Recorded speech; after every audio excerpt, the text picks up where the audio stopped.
Welcome to Story Time. Tamil Story for Kids. இன்றைய கதை தாகமான காகம்.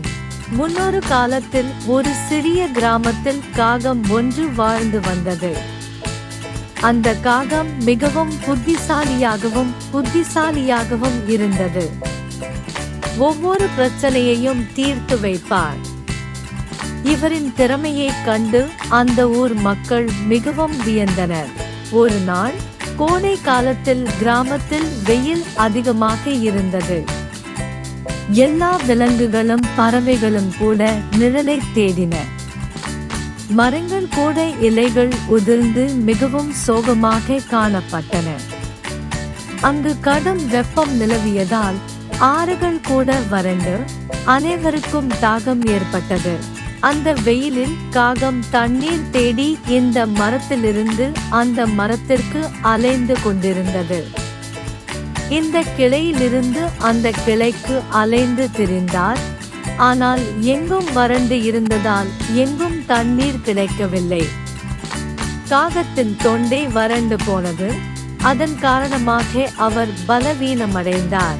காகம் நம்பிக்கை இழந்து கொண்டிருந்த போது அதன் கண்கள் மட்டும் அருகில் கிடந்த தண்ணீர் பானை மீது விழுந்தது.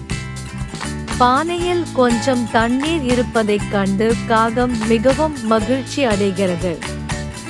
உடனே கீழே இறங்கி தண்ணீர் குடிக்க முயன்றார்.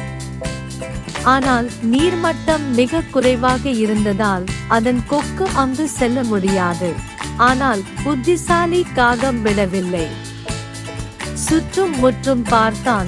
சிறு கற்கள் தரையில் கிடப்பதைக் கண்டான். அவன் மனதில் ஒரு யோசனை வந்தது. அவர் தனது கொக்கினால் ஒரு கல்லை எடுத்து பானையில் போட்டார். பானையில் கல்லை போட்டதும் நீர்மட்டம் உயரத் தொடங்கியது. நீர்மட்டம் உயரும் வரை காகம் ஒன்றன் பின் ஒன்றாக தண்ணீரில் போட்டுக்கொண்டே இருந்தது. நீர்மட்டம் உயர்ந்தவுடன் காகம் மிகவும் மகிழ்ச்சியடைந்து தண்ணீரை குடித்து தாகத்தை தணித்தது.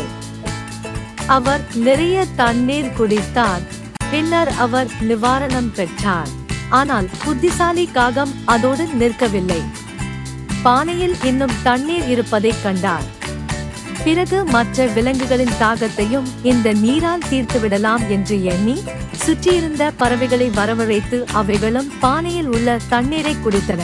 சிறிது நேரத்தில் இந்த சம்பவம் காடு முழுவதும் பரவி அனைத்து விலங்குகளும் தண்ணீர் குடிக்க பானைக்கு அருகில் வந்தன. அங்கு வந்த அவர் தண்ணீர் மட்டம் உயரும் வகையில் பானைக்குள் ஒரு காகம் தொடர்ந்து கற்களை வீசி வருவதைக் கண்டார். அந்த விலங்குகள் அனைத்தும் தண்ணீர் குடித்து தாகம் தீர்த்து காகத்திற்கு நன்றி தெரிவித்தன. காகத்தின் இந்த புத்திசாலித்தனமான மற்றும் அன்பான செயலுக்காக காட்டில் உள்ள அனைத்து விலங்குகளும் பறவைகளும் பாராட்டின. கொளுத்தும் வெயிலில் இருந்து காப்பாற்றிய காகத்திற்கு வீர அந்தஸ்து கொடுத்தனர். தாகமான காகம் கதை ஒழுக்கம். எவ்வளவு கடினமான சூழ்நிலையாக இருந்தாலும் உறுதியுடனும் புத்திசாலித்தனத்துடனும் கனிவான இதயத்துடனும் நம் வாழ்வியல் எந்த ஒரு சவால்களையும் சமாளிக்க நாம் தீர்வுகளை காணலாம். Thanks for watching more stories. Subscribe my channel.